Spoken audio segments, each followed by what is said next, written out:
Welcome to our show. I'm so glad you've joined us. Thank you for letting us come into your home every week. We've got a great show for you today. Connally Gilliam is our guest. She is author of a new book that has just been released, Revelations of a Single Woman, and is a faith-based life coach with U.S. Navigators. Our topic is unintentionally single.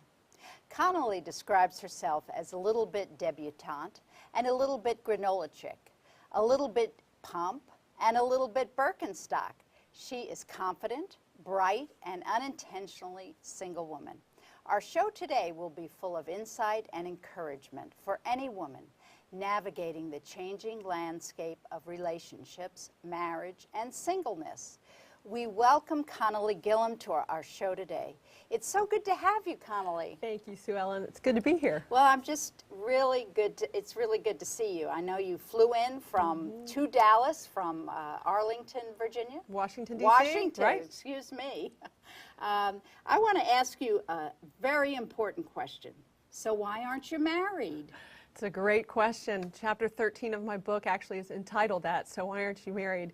Get that question from a lot of people. Actually, just this last weekend, I was speaking in Richmond, Virginia, and somebody asked me that. And at the end of the conversation, I finally had to say, I don't know. I do know that God is real and He's at work today, and that's where I'm trusting. But why I'm not married today, I can't fully explain. Yeah. Well, I know that with the book, you've gotten a lot of rave reviews and also have really touched hearts from your own personal experience. And I think I wanted to just get to know you a little bit, our viewers, a little bit about your background. Where'd you go to school? What'd you do, you know, and growing up, where'd you grow up? Sure. Well, I grew up till about age 12 in Washington, D.C., and then our family moved to Charlottesville, Virginia, which is in central Virginia. Eventually attended the University of Virginia and then hopped off to Vancouver, Canada, and went to seminary for a year at Regent College and then back to University of Virginia for a master's degree.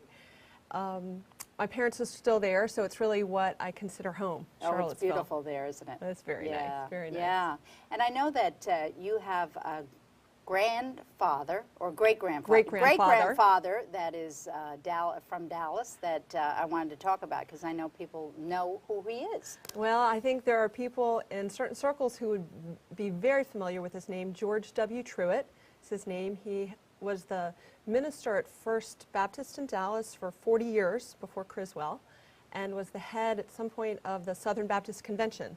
So for people, a lot of people in Texas, they still know who he is. Yes, yes. What a heritage you have. It's really. a great privilege. Yes. Great privilege. Yes. Well, how did this book come about, Revelations of a Single Woman? Tell us about that. Well, I think like most girls, I grew up with the vision of, well, I'll get married and have children and have a family and be like my mom and my grandmother and my aunts and everybody. Yes. And by about age 28, it hadn't really happened, but I'm pretty confident. I'm marching on. I can handle this. About 30, it still hadn't happened. And about 31, I started asking, what in the world is going on? I mean, I had dated some guys and some good guys, but I didn't have a big career vision that was defining who I was, nor did I have a ring on my finger. And I started to ask some real questions about what was I doing in life? What should I be doing in life? Where was meaning supposed to come? Where was love supposed to come from? And those questions, as I dealt with them for myself, I started looking around and thinking, you know what, there's a lot of other single women who are asking these same questions. Yes, that's right. That's right. So this was birthed out of your own singleness, let's say. Right. Yeah. Tell me about the various stages. I know you just briefly said it, but I'm just curious. At what point did you really realize that you thought that you would not get married? Well, I have not at all reached that point. I have no idea what will happen tomorrow. I have no idea who's watching this TV That's show. right.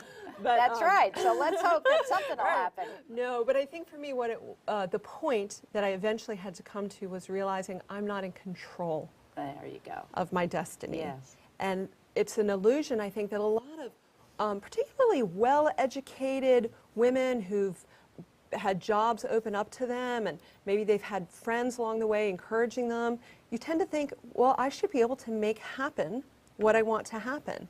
And it was started about, I would say about age 32, I ran out of breath. And then I spent about 3 years fighting God pretty wholeheartedly because I didn't like the idea that I'm not in control of my destiny. And somewhere in that 35 to 36 or 7 range, I finally fully exhaled and said, God, you're God, and I'm not God. And I'll be yours today, and we'll worry about tomorrow later. So God is in control of your life. God is in control of my life. That's amazing. With your newly found authorship and traveling and speaking, what do you find is the greatest need that women are asking you after you speak? It's a great question. I think the greatest need I find among women, and actually it's true for men as well, and it ends up being true for married people, not just single people, but is tell me where real hope is. Just today, literally before I walked into the studio, I fielded a phone call from a really sharp, savvy gal, 34, wants to be married, and she said, I just despair. I just despair thinking this is going to be the rest of my life, working really hard, even being remote, modestly or even substantially successful, but my life lacks family and home. So I think hope is the need that people have. That's good. That's good, yes. In directing them to the hope. How do you do that?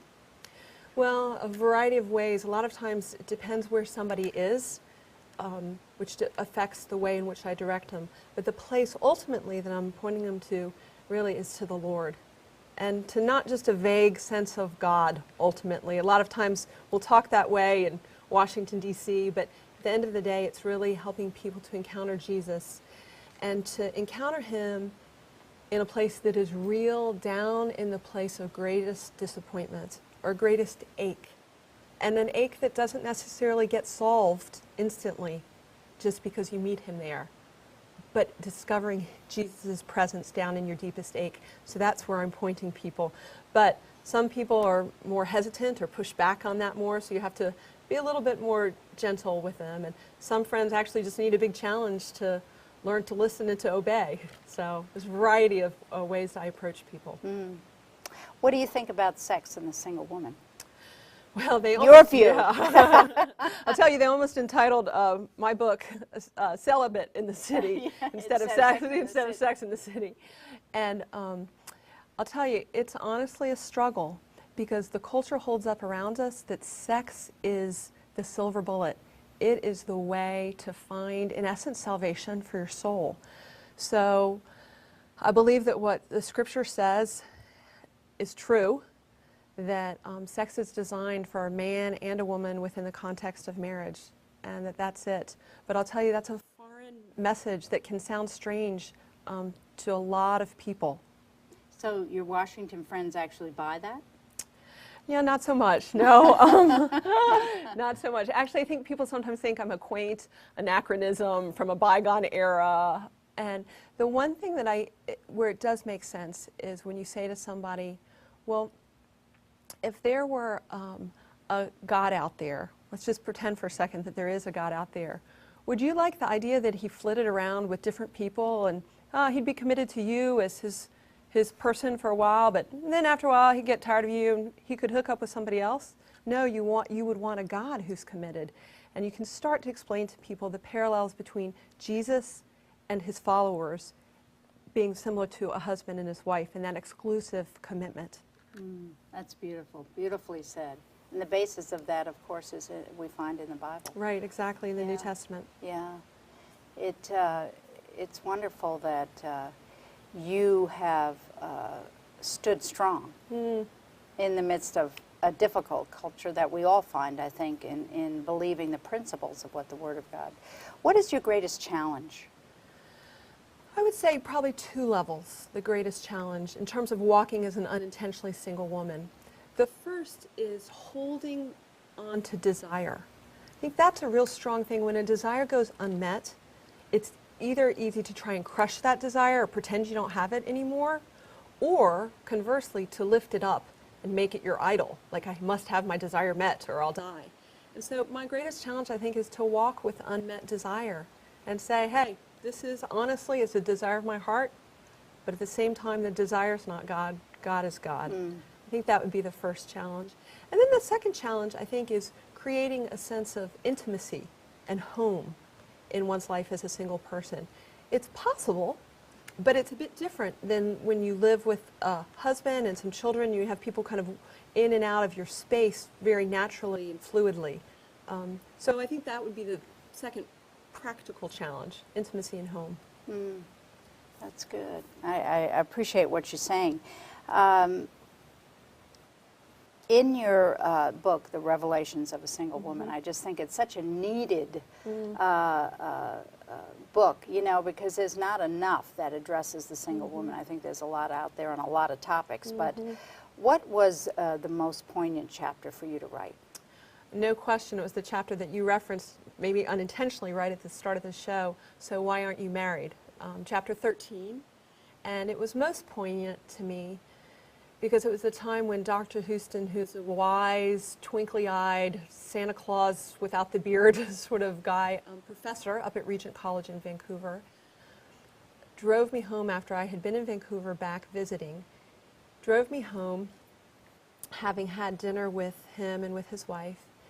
And nobody had said anything about my marital status. It had been just a pleasant evening, eating some food, playing some Scrabble. They're elderly. And as we drove along, he said, "So you've suffered much being single, haven't you?"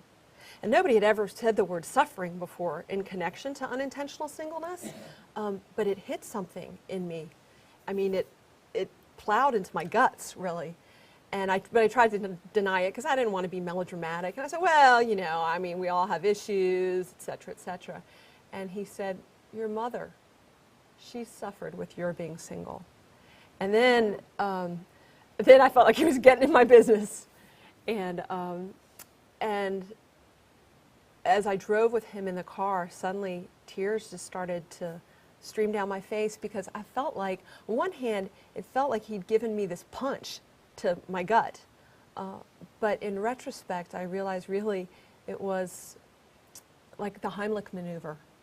It was freeing me to name something that I hadn't named and then to not be bound by it.